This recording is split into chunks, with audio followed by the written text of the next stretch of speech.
You ask Tiger to solve. This deals with linear equations with one unknown. The final result is y equals -48. Let's solve it step by step. Swap sides. Group all constants on the right side of the equation.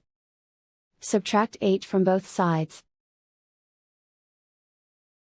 Simplify the arithmetic.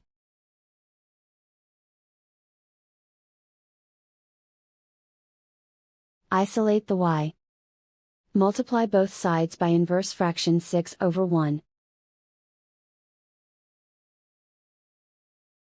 Group like terms. Multiply the coefficients.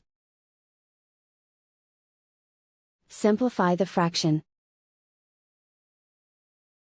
Simplify the arithmetic. And so the final result is y equals -48.